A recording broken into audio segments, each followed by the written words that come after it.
I still remember the exact shade of turquoise. Not the sea, though the Arabian Gulf was beautiful that December, but his shirt. He was at the hotel bar in Dubai, ordering sparkling water with mint. He turned, smiling like I was the only person in the room. My name is Elena Kovacic. I was 41, divorced, from a small town outside Zagreb. I'd saved for 2 years for this trip. My girlfriends told me I deserved it. My mother told me to be careful. I should have listened to my mother. His name was Dariush Mohammadi, 44, from Tehran. An architect, he said. And that part was true. He designed commercial buildings. He spoke English with a soft accent that made ordinary words sound like poetry. He quoted Rumi over dinner. He held doors open. He asked me questions about my life and actually listened to the answers.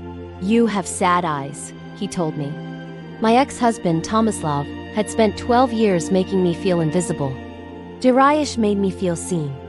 In 5 days, I felt more understood by this stranger than I had in over a decade of marriage. He took me to the gold souk, draped a necklace around my throat. On my last night, he kissed me on the balcony. "Come to Tehran," he said, "just to visit. See my world." I visited 3 months later. March 2020, the world was starting to close, and maybe that should have been a sign. But I flew into Imam Khomeini Airport. I wanted to respect his culture. I wanted to be the kind of woman who was open-minded, adaptable, brave. Tehran surprised me. It was enormous, chaotic, alive. The mountains to the north were still capped with snow. Dariush's mother served me tea with rock sugar and patted my hand with genuine warmth. His sister Nasrin showed me photos. I felt welcomed. I felt chosen. Dariush proposed on my 5th day there, in a garden in Darband, with jasmine in the air. I said yes. I know how that sounds, reckless, foolish, the kind of decision a lonely one makes. But I need you to understand, I was not some naive girl. I was a grown woman with a career. I thought I knew what I was doing.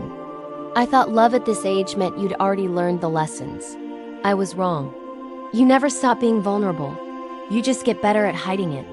We married that summer in a small ceremony in Tehran. I converted to Islam on paper at least.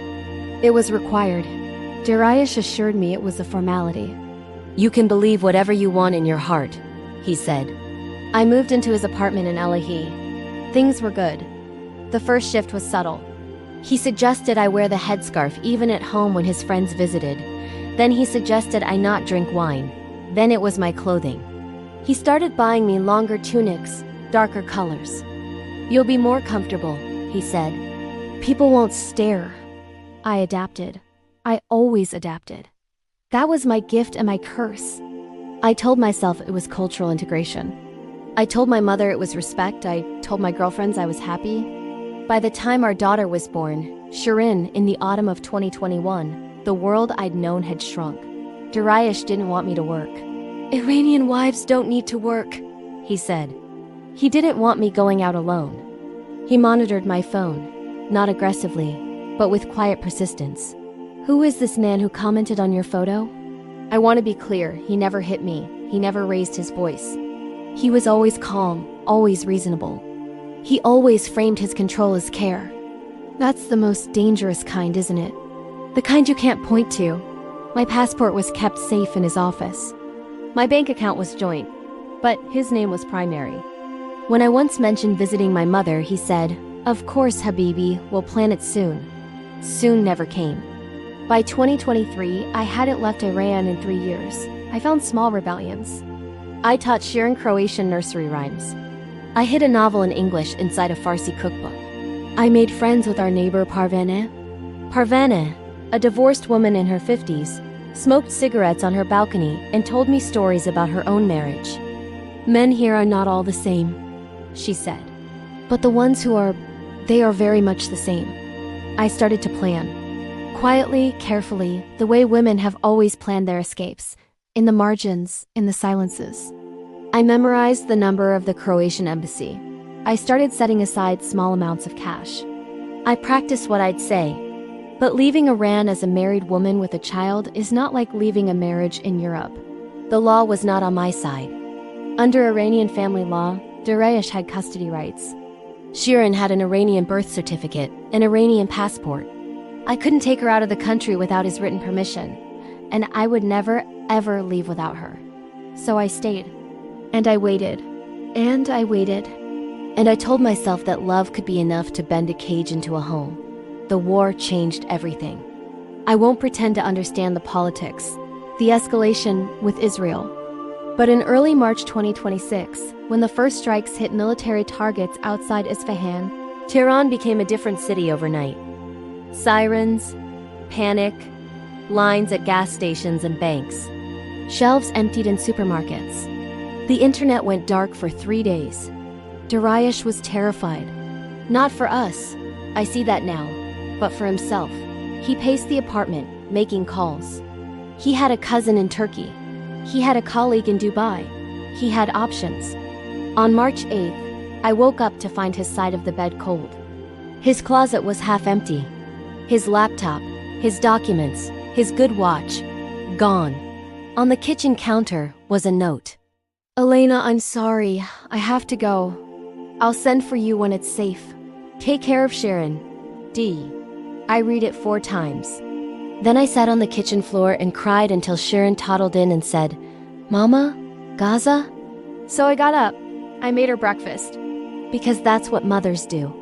We get up. The weeks that followed were the hardest of my life. Bombings in the south. Checkpoints in the city. No contact with Dariush. His phone went straight to voicemail. No internet. No way to reach my mother, my embassy. I was a European woman alone in a country at war, with no passport, no money, and a 4-year-old daughter. It was Parvena who saved us. She brought us food when I had nothing. She knew a man who knew a man. She helped me contact the Swiss embassy, which handles Croatian interests in Iran. She sat with Shirin while I waited in lines. I am writing this from Ankara. We got out, through a humanitarian corridor, on a bus with 30 other women and children. Shirin slept in my arms the whole way. She weighs 32 pounds. My arms still ache. I have heard from Dariush once. A WhatsApp message from a Turkish number. Are you safe? I didn't respond.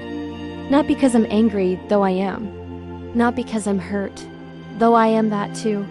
But because I finally understood something it took me 6 years in a war to learn. His question was never about me. I'm writing this for you. For women my mother's age. For women my age. For anyone who has ever mistaken control for devotion. I'm writing this because somewhere right now, a woman is standing at a hotel bar on vacation and a man is smiling. She might be, but not in the way she thinks. I don't hate Dariush. Hate requires an energy I need for other things. For rebuilding, for healing, for raising a daughter who will know that love should make your world larger, not smaller. That a man who loves you gives you wings, not walls. That home is not a place someone takes you to. It's a place you choose.